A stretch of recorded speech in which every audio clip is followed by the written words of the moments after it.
Yeah, I'll try to address this particular question very detailedly maybe after this session or something. But I just want to mention that when soil moisture is low, flow characteristics, the hydraulic conductivity is also very low. Okay, so infiltration is less, so erosion is more. So depending on the condition of the soil in the field, it can contribute to more of soil erosion, which can contribute to mud flow eventually. But if more moisture is actually getting infiltrated, if the slope is unstable, then it can take a whole mass of soil together, which is called landslide. Right? So mud flow is generally a large area contributes to. Then only a lot of soil mass which got eroded from the top layer, which contributes to mud flow. But here it's a slightly shallow, where around 2 meters or 1 meter soil mass actually shears, and that goes down. That is landslide. Sometimes there may be a earthquake induced plus rainfall, such kind of scenarios. The shear plane also could be very deep, like a Tupul what I showed. I hope I clarified. Yeah. So just now I got to know that when there are BTech students, quite interesting. But so bachelor students, a third year. So I'll try to kind of make everyone comfortable with the language I'm speaking, or the unsaturated language I'm speaking. So because huge variation, starting from BTech to postdoctorate and faculty members. So good spectra. We'll try to cover, right? So I'm sure when we try to understand the soil mechanics for the first time in our second year, at least in India, second year bachelors, first they introduce some of the state variables. Okay, whether it's good to introduce state variables first or not, it's a different thing, but that's how we introduce.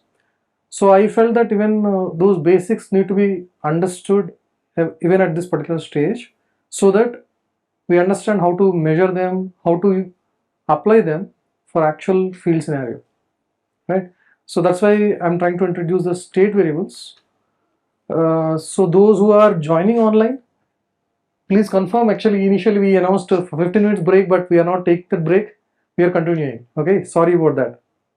Fundamentally, when we introduce soil mechanics, I don't know whether this was introduced in this manner or not. It's a different thing, but the origin of contemporary soil mechanics, right, which started from Coulomb, at least we say, initially took care of two variables like soil solids and air, two-phase system. So this was, like a block of mass is sliding on a ramp. So what is the frictional resistance that is actually existing between these two materials or surfaces?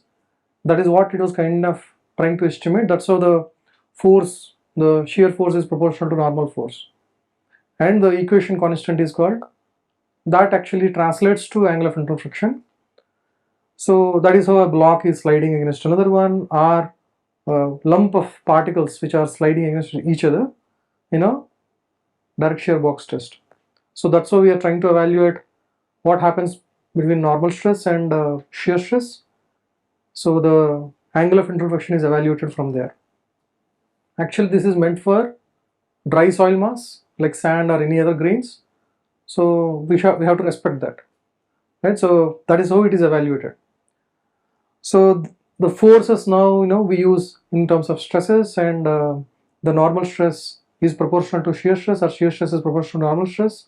The equation constant is angle of internal friction, where we are bringing that particular thing. So slowly, the denser and loose soils, they have a ductile and these kind of behaviors. Essentially, we try to consider at critical state, which has a constant value of angle of internal friction. So which we use it in the design, right? So phi critical is constant, right? Phi is angle of internal friction at critical state, which is constant for a given soil mass. Then it was realized that what if there is a water in it? If the soil has some water, moisture in it, then water exerts all around pressure. So part of the pressure is getting compensated. Therefore, the effective stress has to be used, not the normal stress. So that's how the Terzaghi has introduced effective stress concept, right? We all know that. So because the introduction of the effective stress, now there are two different strengths. One is a drained strength, another one is undrained strength. Depending on the shearing rate, what we apply on the soil mass, and the rate at which the flow is taking place from the soil mass, it exhibits two different strengths. Drained strength, in for example, even clays, very slow strain, shear strain, it exhibits drained strength, which we call it a long term behavior of shear behavior of the soils. Short term is a undrained strength, right? So we use triaxial. From there only the triaxial system has been used, where we do the CU, CD and all these tests. We try to evaluate these two things. And I am against this talking about phi equal to 0 concepts, etc. Okay, phi equal to 0 doesn't mean anything. Even clays have phi.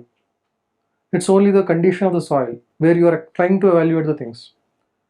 When soil is in an undrained condition, it exhibits different strength, which is called undrained strength. But it has angle of introflexion also, you are not able to evaluate. That can be evaluated if you do a CD test, or from CU also if you do a back pressure measurement. Then we can evaluate what is the phi value. From the single test of CU, you can evaluate both. I just want to emphasize this particular point once again, because unfortunately, most of the reports, soil reports, what we get, they mention phi equal to 4 degrees, C equal to 30 kilopascal or so. Unfortunately, that is blunder. Okay, so it has different strengths, which is actually is giving an undrained strength. Undrained strength of 30 kilopascal is fine. You should not talk about phi because it's only SU, S suffix U, undrained shear strength, which has a drained strength that requires an additional measurement called back pressure. So then you will get an effective stress. Then from that you can evaluate what is the phi value or angle of introflexion. I hope I'm clear. Otherwise we can have some discussion on it little later. If you have a board or something, I'll try to do that. Okay. I didn't carry those slides here because it's too fundamental, I thought, but it is important. I'm trying to set the tone what we are going to speak. Okay. Now, until here, we only talk about two-phase system, whether air and solids or water and solids. But actually, in real field scenario, this is a three-phase system because there is an evaporation that takes place. Top surface is always in a partly saturated conditions. If you go deeper, it may be fully saturated. So under partly saturated condition, when your slope is getting exposed, you may say that, as Professor Claudia correctly mentioned, you may say that I am doing a conservative analysis. But conservative analysis will not work every given time. For example, slopes. They are initially in partly saturated condition. They may fail before reaching to saturated condition. They do not reach saturated conditions. Unless mud flow or something else, most of the slopes, they fail before they reach the partly saturated condition. The shear plane, if you measure moisture content, which is not fully saturated, then why we have to design based on saturated? We are not doing that also anyways, right? For slopes especially, we have to do something else.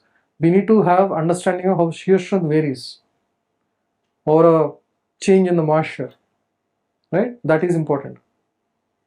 Similarly, the flow characteristics, if you want to understand the rate of flow or the infiltration characteristics, transients, etc. are important. So that's what we need to understand. Before that, there is an important constitutive relationship. When we talk about constitutive relationships, etc., constitutive mechanics, etc., it is difficult, for some of us to digest. But it is very interesting that constitutive is nothing but materialistic relationships. How we introduce them? We introduced already in our soil mechanics, but we were not explicitly mentioning that these are the constitutive relationships. That we'll try to do now, okay?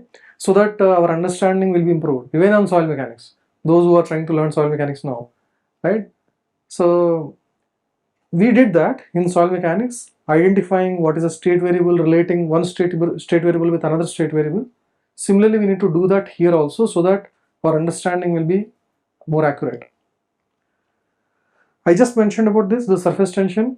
which can provide additional strength to the soil, but without changing the phi value. Interestingly, phi value remains same. The angle of internal friction of a given soil, the critical value, remains same irrespective of whether the soil is loosely compacted or densely compacted, or whether it is partly saturated or fully saturated or fully dry. But shear strength changes. Shear strength can change. That's what we need to understand. Okay. So I just I mentioned about this particular part earlier. So three-phase system, our soil mechanics textbooks also start with three-phase system, but we were not introduced to three-phase system, unfortunately, any given time. We start with the saturated system only, right? Consolidation is done on a saturated system. Triaxial system is a fully saturated system, and everything is fully saturated.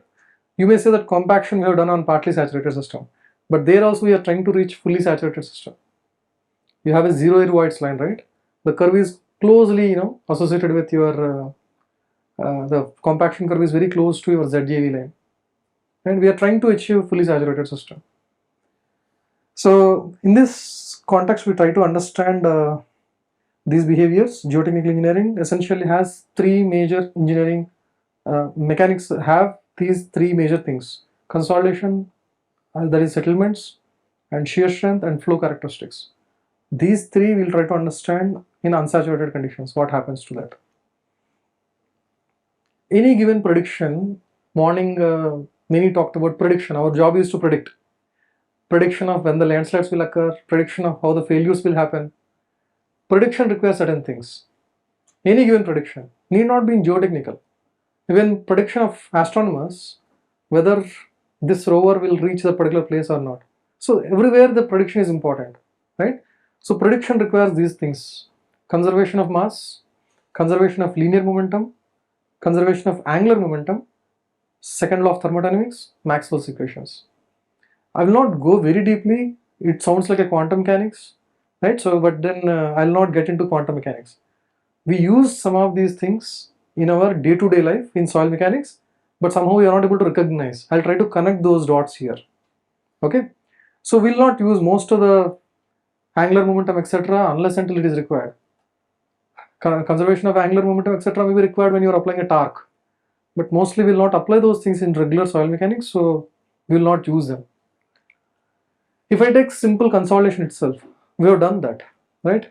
We put our soil mass, we saturate, after that we put load, and we, through the strain gauges, we try to measure what is the strain that is taking place, so that we can relate the strain versus time, and finally, after it comes to equilibrium, effective stress versus void ratio. Similarly, we put another load, and finally we draw a graph between effective stress on x-axis and void ratio, right? So that's how we try to do that. So here in the derivation, I try to chalk out on this thing itself.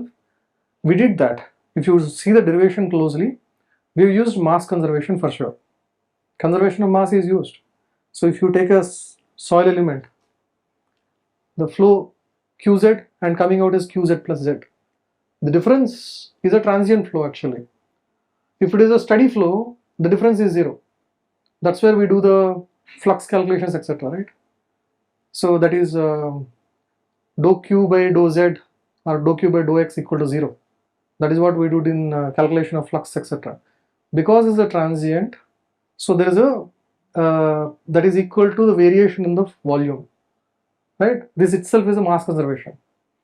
After mass conservation, there is a governing equation. We used Fick's law.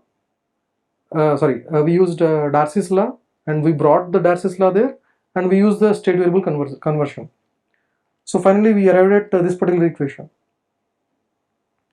In this equation, this is a governing equation we call, but fundamental governing equation what we used is conservation of mass. And there are some state variables involved here.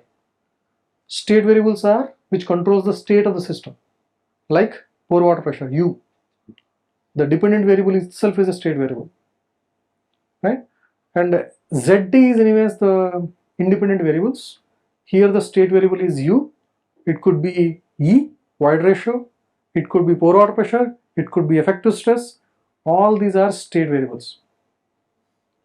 Here if you closely observe, we require one more relationship to bring that particular equation. That is sigma dash versus E, right? Those equations are called constitutive relationships because the governing equations are very general. The same mass conservation is used in rocket science, same mass conservation is used in soil mechanics. So we require additional equations to suit our system. So those additional equations are called constitutive relationships. These are constituted based on state variables. That's it. So void ratio, effective stress, pore water pressure, all these are state variables. Our governing equations are based on these state variables, linking these two to state variables. That's it.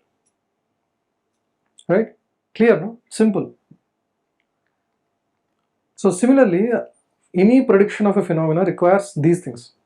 We generally have a physical observation, say like a mass movement or landslide or something. And we try to understand what is a governing equation which governs the entire thing.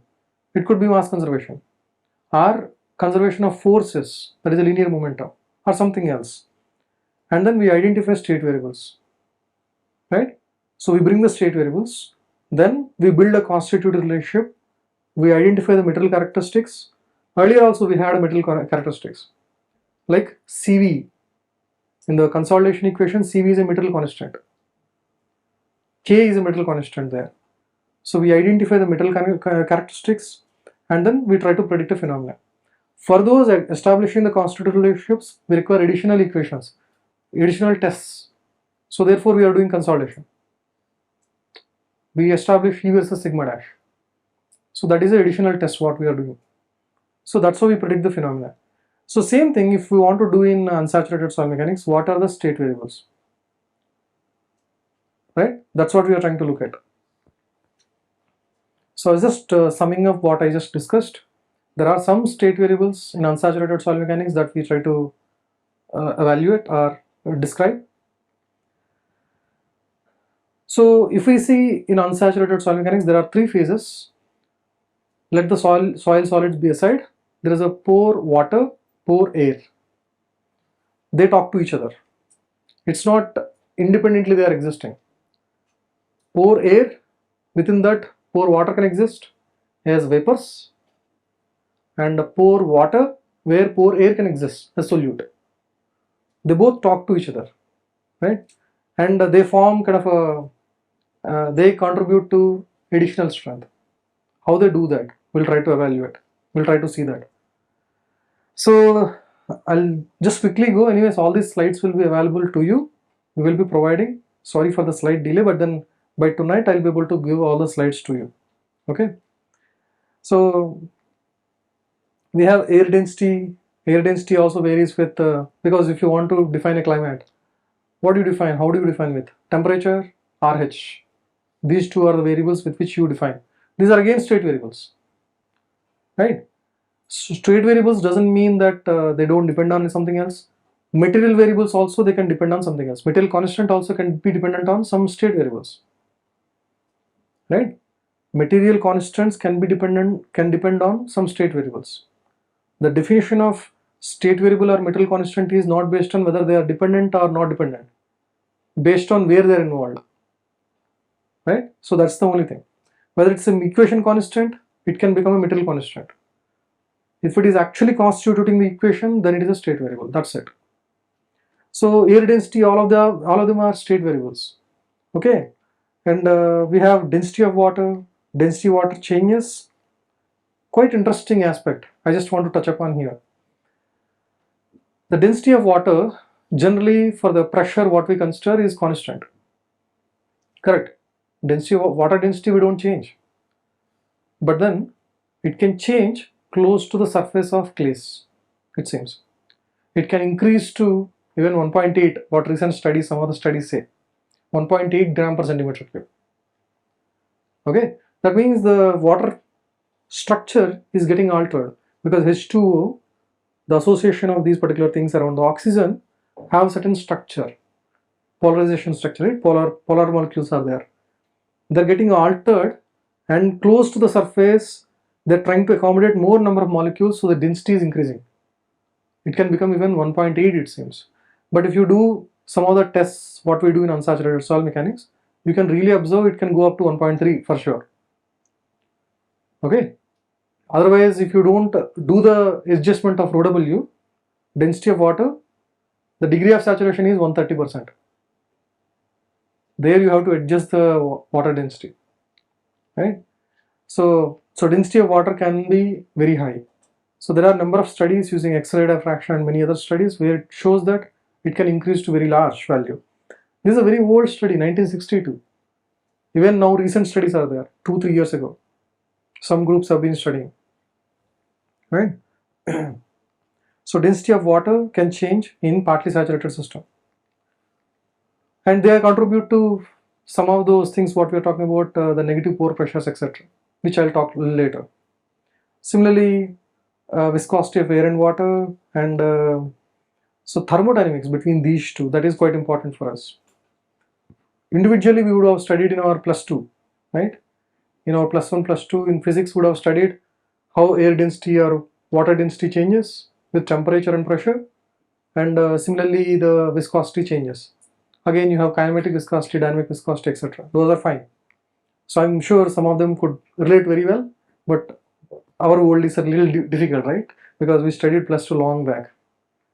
So, but dependency of one phase on another phase is quite important. So you require the thermodynamics here.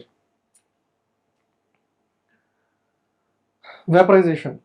So water molecules, they have IMF, intermolecular forces, but then close to the surface, close to the atmosphere, some of them actually go away into the atmosphere and they come back.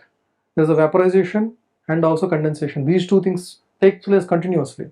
So some particles will go up, water molecules, and some water molecules come back. So evaporation and condensation take place together. So they exert a pressure called vapor pressure. These molecules on the surface, if you have a lid placed on a water bottle, so they exert a pressure called vapor pressure. This vapor pressure can be increased by increasing the temperature, because more molecules will be available in airspace and they can exert more pressure. Otherwise, they are bound by the IMF forces itself, right? So that's what we see in the boiling. When we are cooking lentils or something, we require to have a pressure cooker, not normal one, right? Otherwise, water will evaporate, but lentils will not get cooked. So therefore, we require a closed environment where we improve the pressure, not just the temperatures. We increase the pressure to cook, right?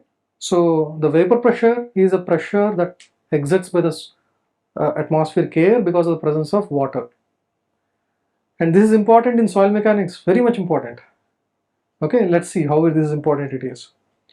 So we can calculate the vapor pressure for any given conditions like temperature, RH, etc. So I hope I can run through these slides, because I'm sure some of you would find it little boring or difficult to digest, but you can go through slides and get back any given time. We are here for 5 days together, right? I was just saying that, if you increase the temperature, more and more vapors are available in the air and vapor pressure is increasing. It reaches to boiling point, it reaches to atmospheric pressure when you are boiling to 100 degrees. So you have equations, constitutive equations or empirical equations which are available describing the dependency of saturated vapor pressure on temperature, right? So even equations you have where you can evaluate these values.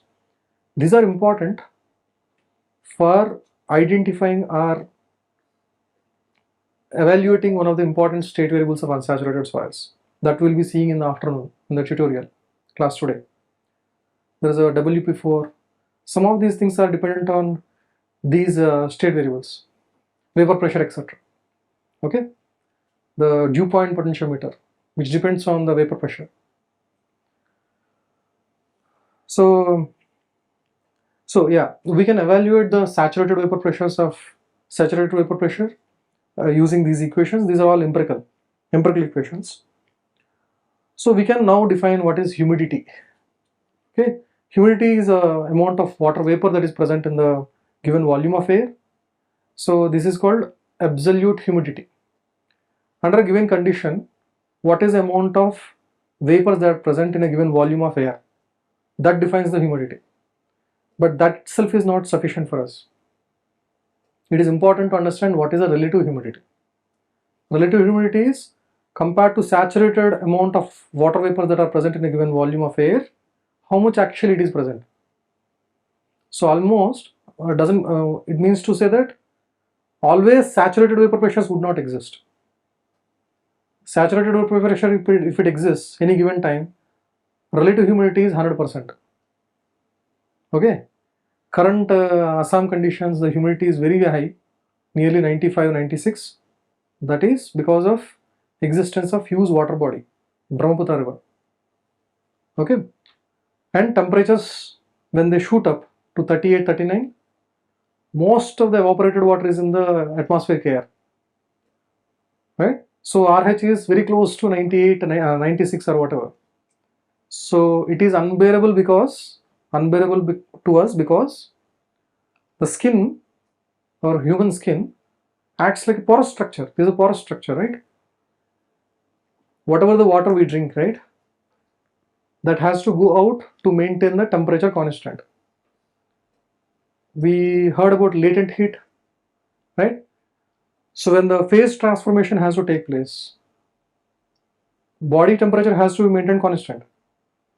To do that, it has to give away water, so that when it transfers to vapor, it takes the energy from the body. When the temperatures outside are increasing, if it is 38 or something, our body temperature should be less than that. Right? Outside temperature 40, body temperature cannot increase to 40 because of thermodynamics. I mean thermal movement or something.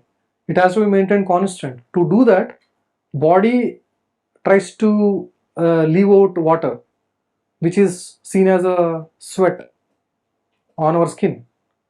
Then after that, it has to transfer to atmosphere. To do that, it requires some energy. That energy is taken from the body, latent heat. So therefore, body temperature will be coming down. But to do that, outside in the atmospheric air, water vapor should be less, so that exchange takes place. That doesn't take place, so more and more sweat accumulates on the body skin. So that is what we are feeling right now. Compared to this particular place, if you go to shores, the seashore, conditions will be better for the same temperatures. Did you understand? For example, Chennai, under 38 degrees, it will be more pleasant compared to 38 degrees in Guwahati. Chennai, it will be unbearable because the temperatures go to 46, 47 degrees Celsius. Okay, otherwise in this temperature it is fine. Guwahati, the temperatures will not go up more than 40. 40 itself, people die. Because body temperature, it shoots up because water is not taken away by the atmosphere. The transfer is not taking place. The water which is getting accumulated is not getting transferred as a vapors. Therefore, temperature shoot up inside of the body. Feels like is very high, which is near 50. Right? So I hope you are understanding, right? Same thing happens with the soil. Soils also release the water, soils also accumulate water because of change in the RH, change in the relative humidity and temperatures. Under the atmospheric conditions, there is a change in the soil moisture, evaporation or infiltration. These characteristics, infiltration are from atmosphere itself, it can take water, hygroscopic moisture. These things will change, right? So I was talking about relative humidity. So also I mentioned about presence of salts. When salts are present in water, the soil water potential drops. So therefore, more moisture will not be available in the atmosphere. So therefore, RH comes down. So because you have pure water body, Brahmaputra river, more amount of water is available in the atmosphere due to increase in the temperature. Compared to salt water, because of the presence of salts, the amount of water that is present, water vapor that is present in atmospheric air is coming down. So that is what is shown here. If you add different salts like K2SO4, NaCl, K2CO3, LiCl, look at the RH. RH is dropping, right? It comes down to even 10 with lithium, which is dangerous actually, right? So currently with AC, air conditioned, RH is around 70, 65, 70, that range. That's why you're not feeling sweat. Temperature is also cooling down, 20 or something, 25, but RH is coming down. So this is very important to evaluate soil characteristic curve, which I'll introduce maybe tomorrow morning. So we use some of these techniques to control one of the important state variables of soil called suction, which I'll introduce towards the end of this lecture today. Okay, so we try to use these salts for controlling that by controlling RH itself. RH and temperature, how it controls our bodily activity, similarly it controls the soil behavior. Fine. So I just mentioned about this Chennai and Guwahati, how human body responds to, etc., right? So phase diagram we learnt long back, where soil changes from one phase to another phase, right? So water can move to water vapors or ice. We see one a general phase change because of increase in temperature, but for the same temperature, if the pressure is increasing, then also it can happen. So pressure drop, then also it can happen, right? So there are two arrows that are shown. One is horizontal arrow, horizontal arrow, which is ideal boiling path, right? So when we are boiling, water transfers to water vapor, and there is another path which is a cavitation path. When the pressure drops, then also water turns to water vapor. So this also we experience very often. This happen in triaxial system also, when you are using densely compacted soil and you are doing a CU test. This can happen. Cavitation can take place. So that's why we increase the back pressure and we try to reduce that effect. Otherwise, if you don't use the lower back pressures, it can cause cavitation. So dew formation or condensation, we see it on the windshield, right? Very often. That is a phase change only. So same method is used to evaluate soil state variable in unsaturated soil mechanics called suction, using the same method by understanding what was the RH and what is the saturated vapor pressure. That's it. So we can in fact evaluate the dew point, dew formation temperature, right? So using this particular thing, because this is a saturated vapor pressure and RH is 80%, the dot where exactly it is there, there is a dot, and by increasing by reducing the temperature, it can hit the saturated vapor pressure. So often when the temperature suddenly drop down, we see small drops of water that is coming down. There is actually dew, not the rain. There is a dew formation. So the dew point potentiometer or dew point temperature can be evaluated using this particular expression, where you require the vapor pressure. We use the same technique in the dew point potentiometer. What will be shown in the second half of the day. So cavitation, so this happens in the turbines and many other things, where it explodes small bubbles, small air bubbles. When they explode, release a huge energy which can cause damage to the blades, right? So this pressure is huge. We can in fact estimate what is the pressure with which that is actually getting released. So I was just mentioning about some time ago, the cavitation can occur in triaxial systems. Even in purely saturated soil system, the cavitation can take place if you properly don't manage the back pressure.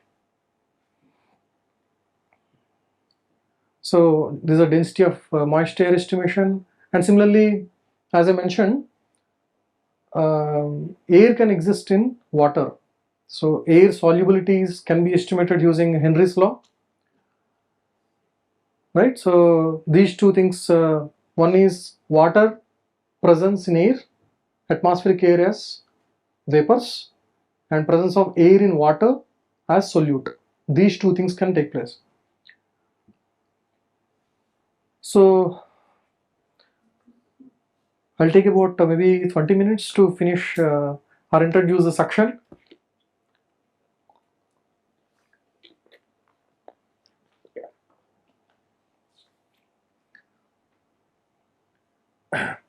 Surface tension, right? A tension, a tensile membrane kind of thing what we experience on the surface of the water. That is because of the direct exposure of some of the molecules of water to the atmospheric air, where they don't want, because of the IMF, intermolecular forces, they don't want these molecules to get evaporated or go away from the surface. There's a time to bring those molecules down within the same water, which causes a development of a small membrane kind of thing, right? Which can support small insects like these, pond skater, etc., to move around, and also mosquitoes breed, right? So because of the presence of this kind of a membrane, which is not an artificial membrane, which is just an interface between air and water, right? Because of the IMF and because of the affinity for molecules to go away or evaporate into the atmosphere, this IMF act to bind the particles together, that brings a membrane effect. That is surface tension. That's what at least we learned, right? Surface tension can be understood as an energy, and for different fluids, the surface tension can vary. For water, it's 72.75 millinewton per meter. So that is a value that we give, and these things will change with temperature. With change in the temperature, the surface tension also changes. So we have several measurement techniques, etc. And so we can evaluate what is a change in the pressure at the interface. At the interface, for example, if you have a water molecule in an atmospheric air, or air molecule, bubble within a water. So we can evaluate what is the difference between these two, or wherever there is an interface that exists. So here there is an interface, we can evaluate what is the pressure that is there. Outside it's atmospheric pressure. Inside, what is the pressure?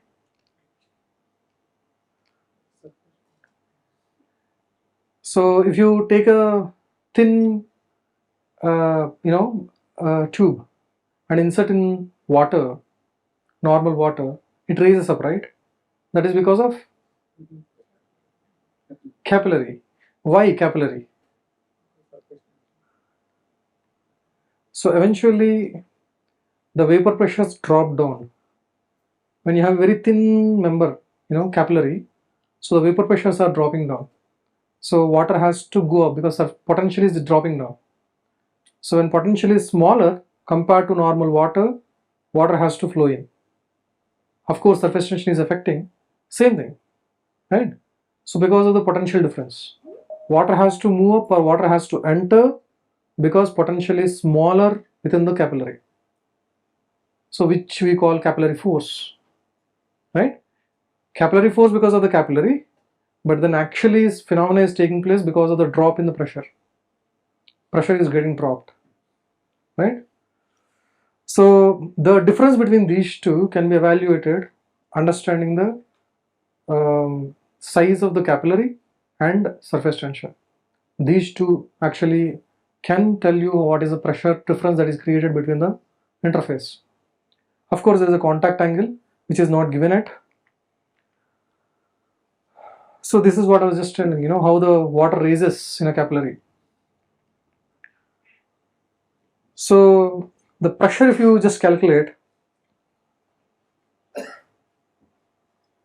the atmospheric pressure is here, and then if you see here also below, okay, so here at bottom also, it is also atmospheric pressure. So as you go down, the pressure of water increases, right? So as you go down, the pressure of water increases. As you go up, what happens?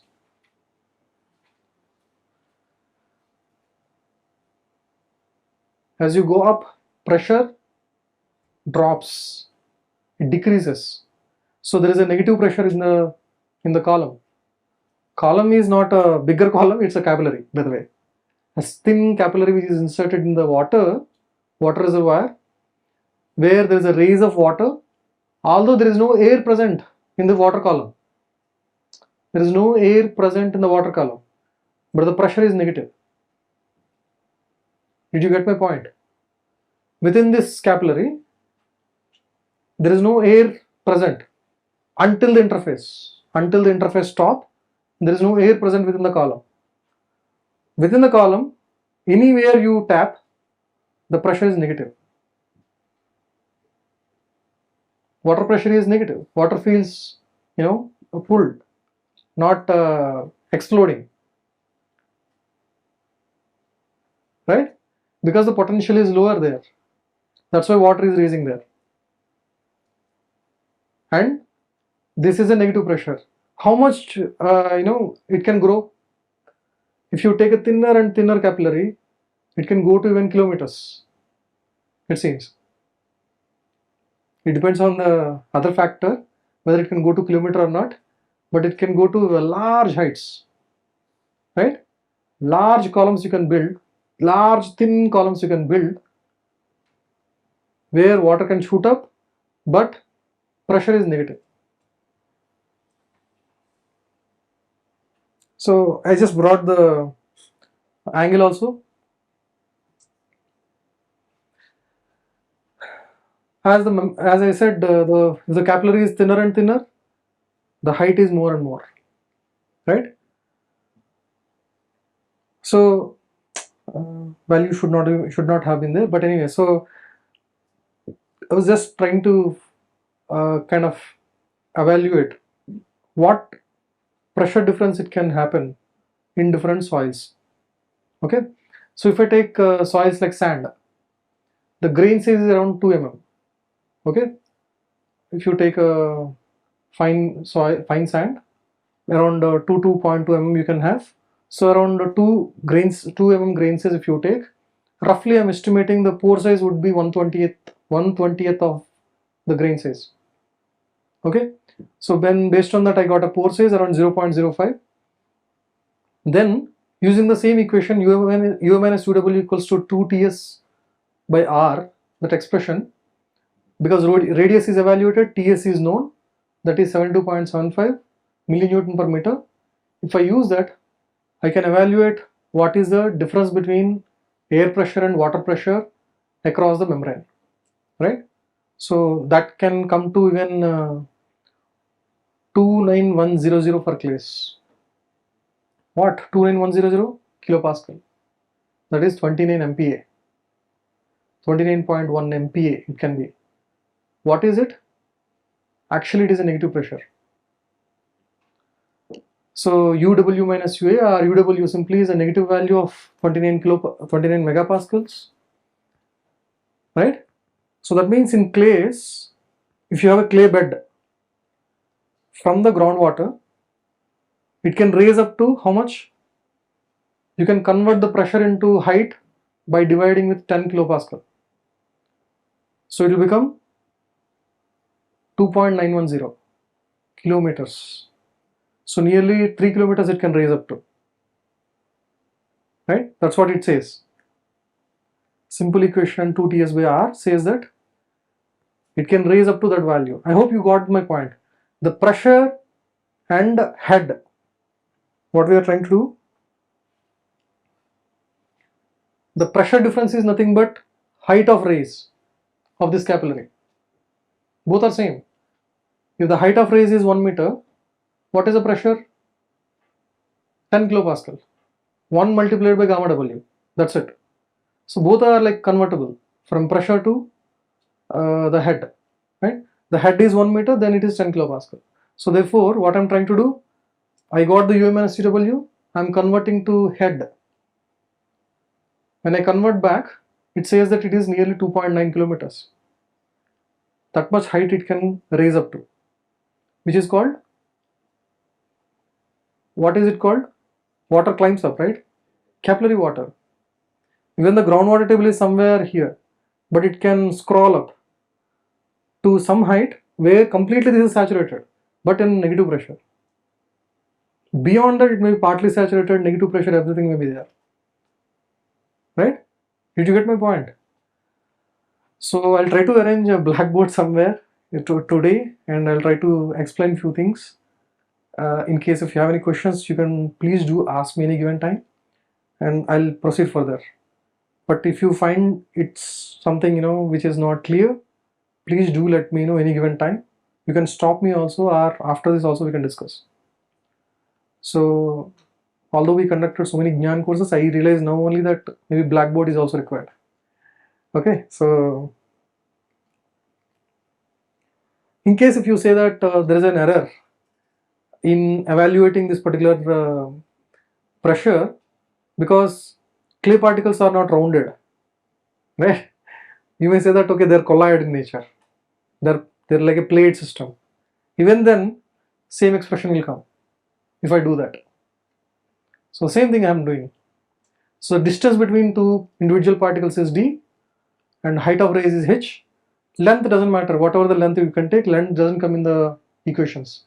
Same expression comes 2ts by r, right? 2ts by d, otherwise same thing comes. That means it is valid even in clays, but we don't get to see. That means if you have a clay bed, it should always be saturated. That might not happen because hydraulic conductivity. Hydraulic conductivity is very low. It takes several ages to go up, right? So we'll discuss hydraulic conductivity, how this is changing with change in the moisture content, etc. Contact angle, I'll not stress much, but contact angle hysteresis is also there, and contact angles changes depending on the surface of the capillary as well as water molecules. Based on that, the contact angle changes. I was just mentioning, how the vapor pressure drops down if you have a capillary. So that is what I was actually trying to tell you again.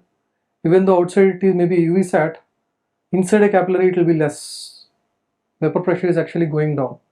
Based on that only we have a Kelvin's equation which gives a relation between the UA minus UW, that is a pressure drop across the membrane, and the RH. UV by UV naught is RH. Change in the relative humidity, how it can change based on the pressure drop can be evaluated. These two can be related. That is Kelvin's expression. Okay. So this UA minus UW, which is a pressure drop, right, across a air-water interface, is one of the important state variables of unsaturated soil mechanics, which is called suction. Okay. What it consists of? We just mentioned that capillary is one of the things which actually contributes to it, but there are more to it. So if I take a soil column and place it in water, earlier I put a capillary, but if I take a soil mass and then put it in the water directly, what happens? Water raises up because soil consists several small capillaries of different size. Thinner capillary, if you can connect all the pores together, thinner capillary will receive up to the tallest height, raised to highest value, and thicker capillary will receive smaller height of water, right? So essentially at some section, all pores are saturated above the water table. Above this water table, all pores are saturated, and beyond that, some pores are getting desaturated. Some pores have only air. Those are larger pores, correct? So you can see how the variations are taking place. Up to certain height, soil is fully saturated. Beyond that, saturation is coming down. So that is how it is changing, right? So the height is a measure of negative pressure, because at 1 kilopascal or at 1 meter, It is 10 kilopascal pressure, negative pressure. Height is a measure of that, and water continuous we have. That means there is an interesting relationship that we have to bring between the moisture content and water potential or suction. That is a constitutive relationship we are talking about. Small bit, so some break is required.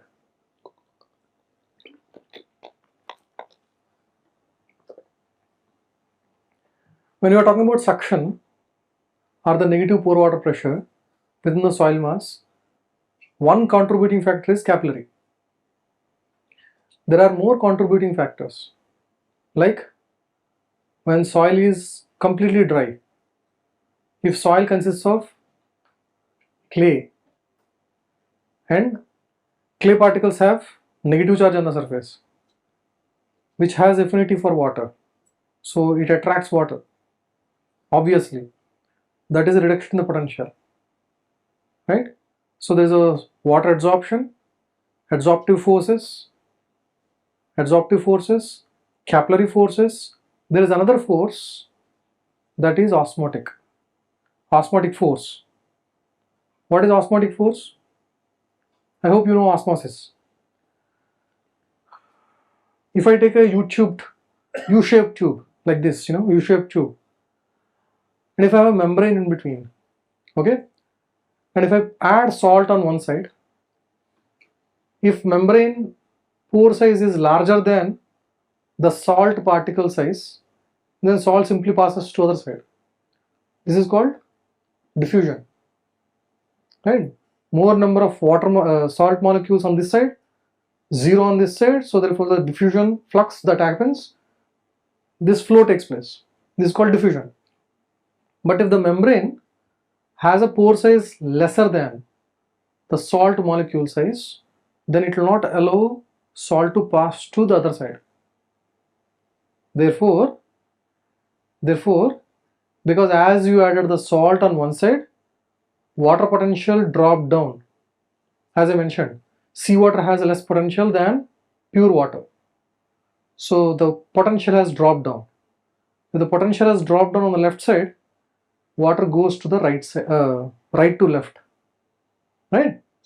Because potential is less that side compared to right side. So water is moving towards the left. This is called osmosis. Osmosis is reverse of diffusion. So in the diffusion, those salt molecules will travel from left to right, but somehow it is getting arrested. Then water moves from right to left. That is called osmosis. We know RO, right? RO filter. Reverse osmosis exactly does the same. You apply pressure equivalent to osmotic pressure here. See, whatever the head that is raised, I'll try this. So this is the raise of head, right?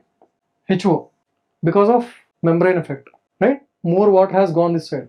So this is the difference. Against the gravity, this is the osmotic head that is formed. If I apply this much of head or more than this, what will happen?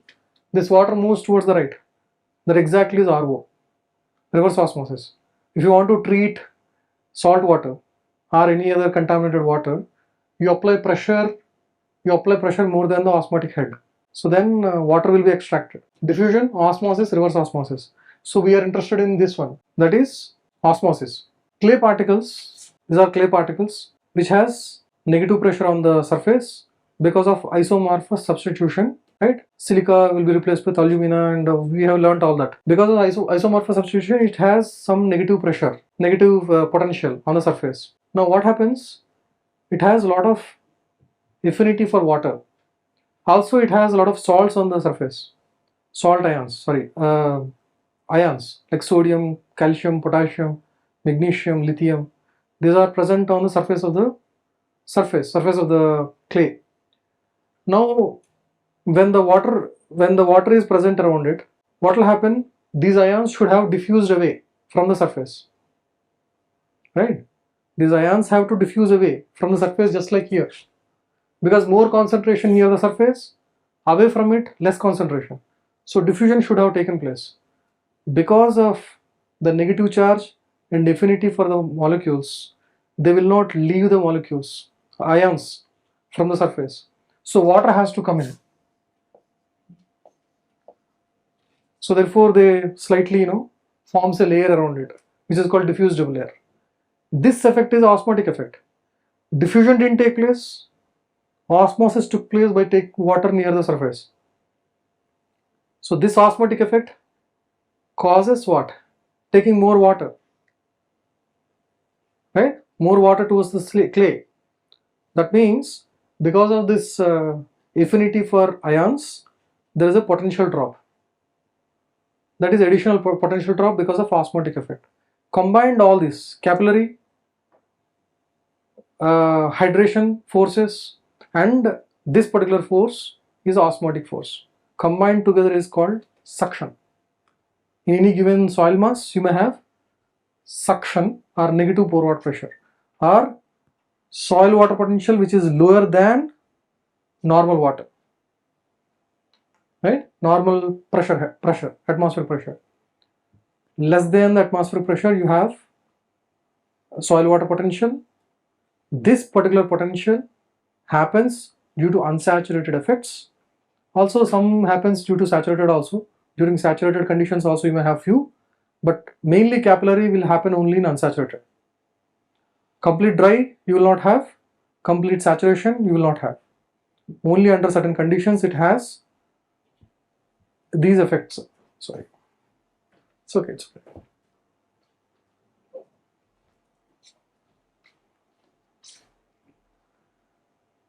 So we have something called suction or soil water potential.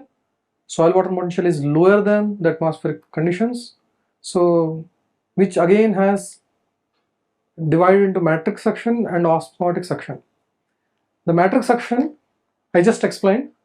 Osmotic suction, please don't get confused with the osmotic potential which is present in matrix. Matrix suction comes from matrix, soil matrix. Soil matrix consists of pores, so therefore capillary suction you have, and because presence of clay you may have osmotic potential and adsorption, right? Hydration forces. But osmotic suction separately, what is mentioned is because of presence of salts in the atmosphere. You have sodium chloride, so you have potassium chloride, something like that. Because of that, further soil water potential drops. This we obviously evaluate, right?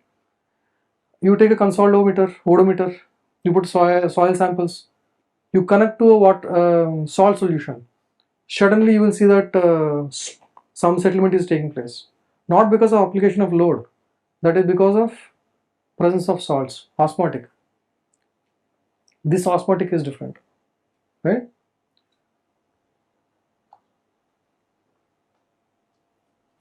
So I think I'll take a break here, and we'll continue with this the relation between water content and suction maybe in the next class, and I can take questions.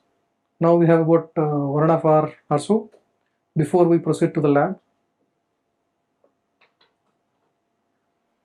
I know this is compared to morning lecture, it will be little intense, little focused on some of the principles. So, but then through discussion, it should be clarified. That's why I'm saying please do ask, raise questions.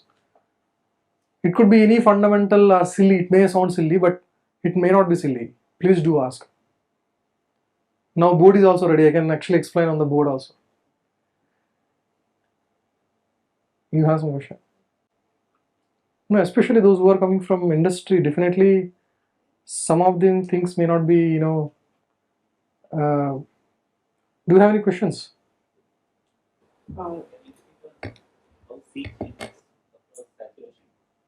How?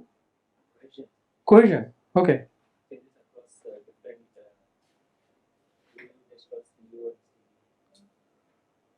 Phi or C? Phi I said, right? No, phi doesn't change.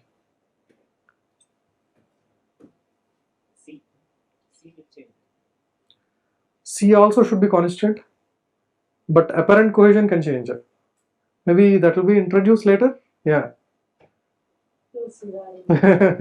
Actually, C phi, these are the See, C phi supposedly fundamental characteristics of the soil. They should not change.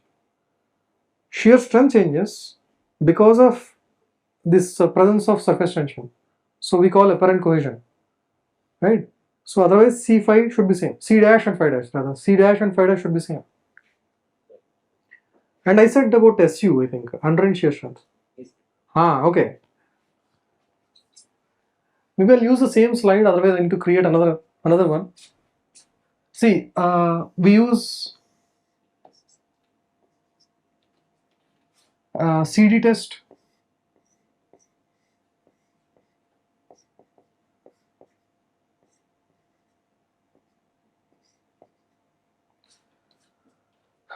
We apply all-round pressure on a soil sample in traction test, right? But we need to saturate and then apply all-round pressure. Then additional pressure when you apply, that shears, right?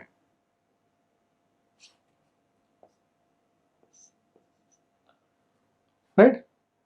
First we apply hydrostatic stress, all-round pressure, right? Then after that we apply additional stress, which to shear the sample. This is the simple test what we try to do. But while doing this, we do it in two different ways.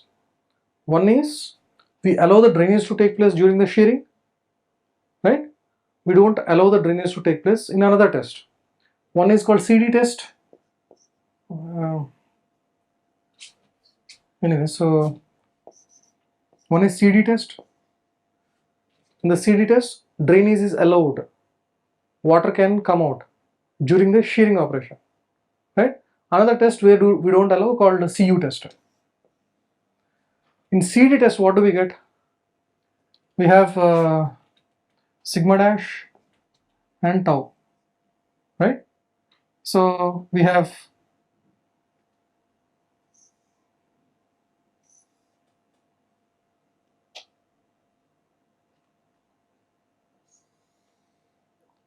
right? We may get something like this, right? CD test. But CU test, what do we get? CU test, what you are supposed to get is like this only.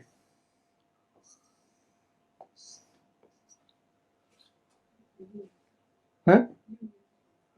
CU, consolidated undrained. UU test also is the same. Unconsolidated undrained or consolidated undrained. Essentially, undrained test have to view this. But what unfortunately is currently done is they are doing this. Okay, they are saying this is the C,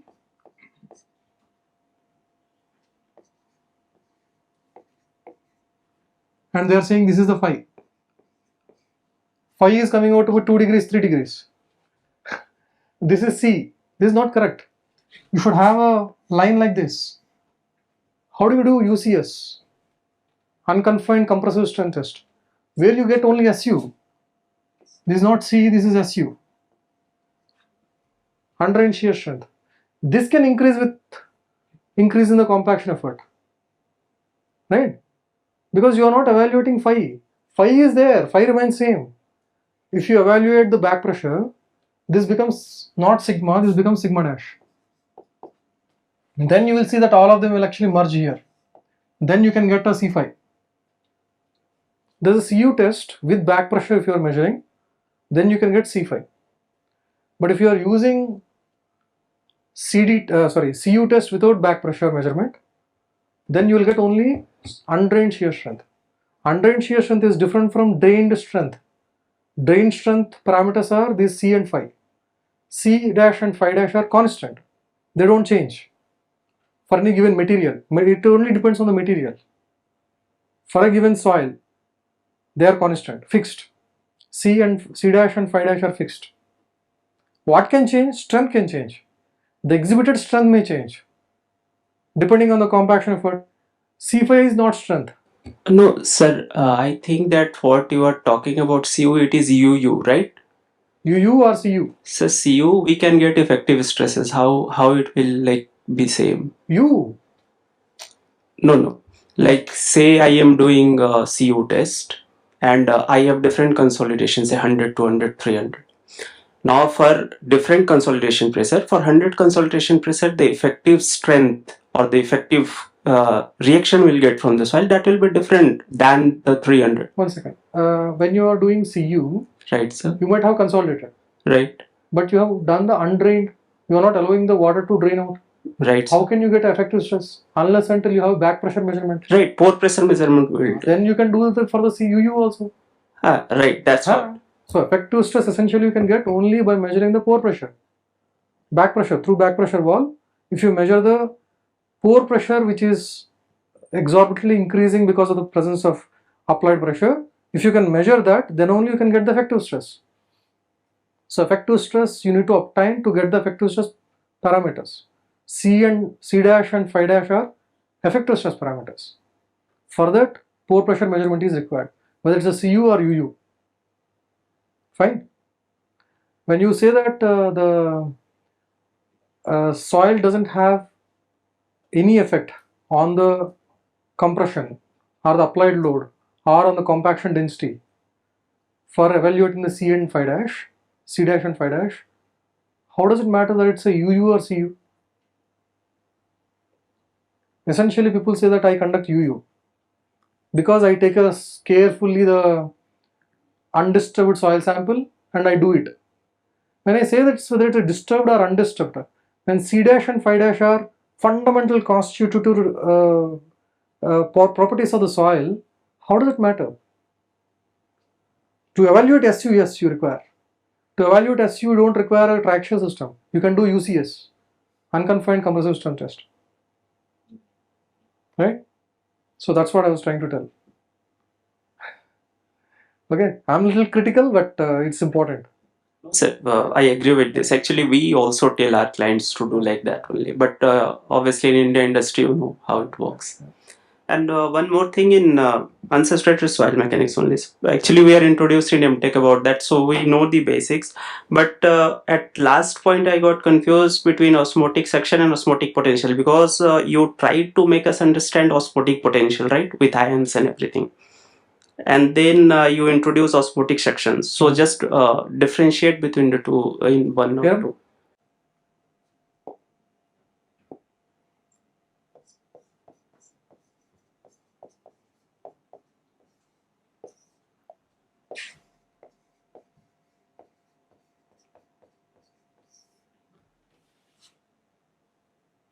Under this, I said one is capillary,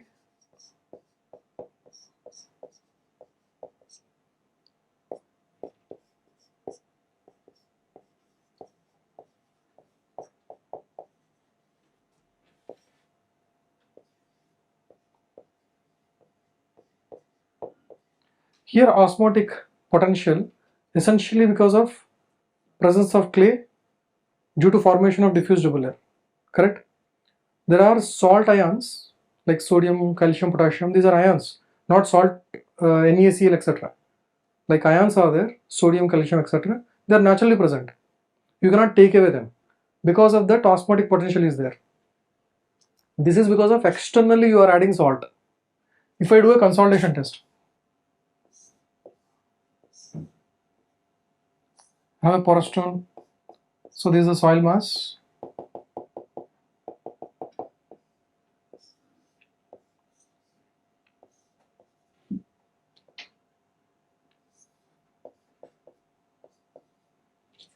I have applied P load, and if I have a strain gauge, I can measure the strain, I can apply whatever the load I want, right? So essentially we are drawing sigma dash versus void ratio, right? So I did that by applying some load. This is how I moved. After that I don't want to apply any load. Now I add salt into it. Without changing the load, I added the salt. What is expected if the soil is expansive soil? If the soil is expansive soil, when you add salt, volume reduction takes place because diffused air itself comes down. So when the volume reduction takes place, for the same load, it will come down like this. If I continue the apply loading in a duplicate sample, it takes this much load, right? It takes this much load to come to that particular stage. But without doing that, I just by adding salt itself, I reduced the volume. This is osmotic, externally added salt. This externally added salt, this intrinsic property. This osmotic potential is an intrinsic property of the soil, right? This can actually rebounce. If I change the salt to water and flush it, it may come back to the same conditions, right? And this happens even in saturated conditions. This is a unsaturated phenomenon. Like Right. So basically, in saturated also the same concept, Yes. because that water contains Correct. salt, its Correct. potential decreases, and hence the settlement. Correct. Right. Okay. Thank you.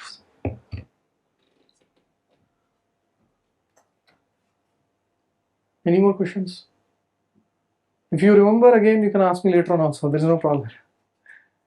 Okay. So maybe we'll break for lunch. What do you say? You don't want to break? Yeah. Huh? Suppose because of metric potential, water can go up. Yes. So why can we use that to filter water in the So through capillary, how much water you can deliver? How much of discharge that is? How much water you can actually take it?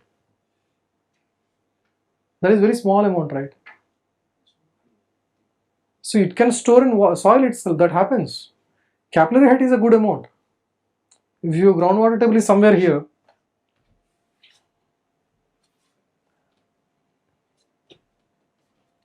so this is ground surface.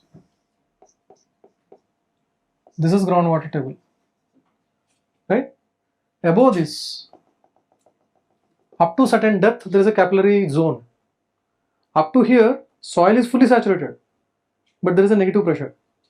So if I draw it here, there is a variation something like this, like something like this. Up to here, the water is fully saturated. Then after that, water content is decreasing. This zone is, you can tap. You can tap this particular water which is present. But if you want to use the same concept to take it to somewhere, no, suppose there is a water tank at the ground level yes. and we have capillary pores. Huh. Pores in the sense that we have pipes, small pipes, but there are hundreds of them. Then it is acting as a capillary pore, but abundant. So without electricity, it will come up now because of the capillary pores. This has come up because without electricity only. Huh. So See, you can't create smaller pipes than soil pores. Soil is better actually. Instead of creating pores or capillaries, right? Soil has been used for making saturated for some of the regions where drought is hitting. Okay, you can actually create columns of expansive soils where water can come to a top position, top layers, but you can't make a reservoir out of it because how to extract water, right? gotcha. So water availability for the plants that can take place. Again, there is a wilting point. Plants' roots can't extract water that efficiently from expansive soils. It can't extract. Only certain plants can do that, which are cotton. That's why black cotton soil, no, where cotton can grow. Only few plants can do that. There's another different stream altogether. Thank you, sir. Yeah.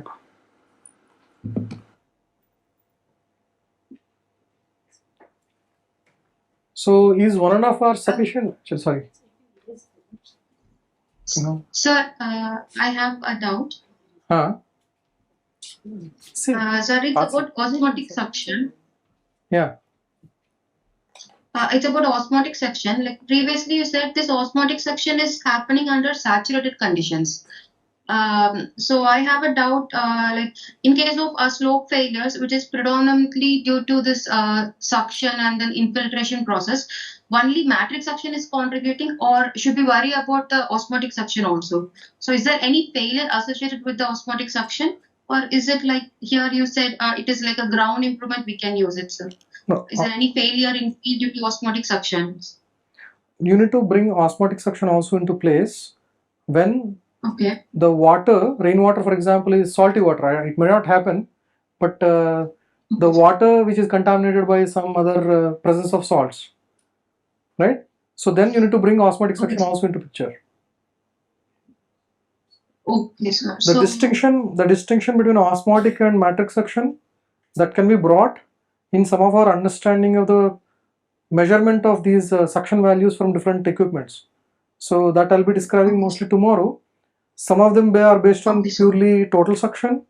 Some of them are purely based on matrix suction. So based on the difference, we can actually evaluate the osmotic suction also. Okay, sir. Okay, sir. Thank you, sir. Yeah. So should we break? And we are planning to meet it as per the schedule 2:30 or 2? 2:30. And as is a lab session in the afternoon, so unfortunately we cannot show anything to the online participants. Okay. So only the offline participants will move to the lab and we will show them the methods, etc. Fine. So we'll join again with you tomorrow morning. Fine. Online participants. Sure, sir. Thank you.